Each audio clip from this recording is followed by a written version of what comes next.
বাংলাদেশে গণতান্ত্রিক উত্তরণ প্রক্রিয়ায় সর্বাত্মক সহায়তা করবে জার্মানি। সুইজারল্যান্ডের দাভোসে ওয়ার্ল্ড ইকোনমিক ফোরামের বৈঠকের সাইডলাইনে বাংলাদেশের প্রধান উপদেষ্টা অধ্যাপক ডক্টর মোহাম্মদ ইউনূসের সঙ্গে সাক্ষাৎকালে এ প্রতিশ্রুতি দিয়েছেন জার্মান চ্যান্সেলর ওলাফ শোলজ।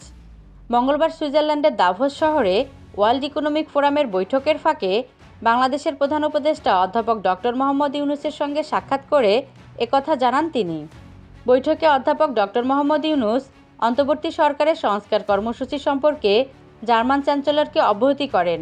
এ সময় ওলাফ শোলজ প্রধান উপদেষ্টার উদ্দেশ্যে বলেন, আপনারা নিশ্চিন্তে থাকুন যে আমরা আপনাদের সমর্থন করব।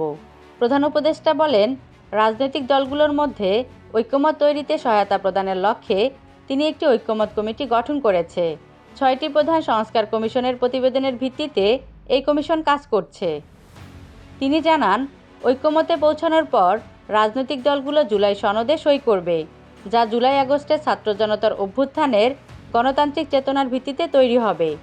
উভয় নেতা জুলাই বিপ্লবের পটভূমি, বাংলাদেশের সঙ্গে প্রতিবেশী দেশগুলোর সম্পর্ক, রোহিঙ্গা সংকট এবং মিয়ানমারের নিরাপত্তা পরিস্থিতি নিয়ে আলোচনা করেন।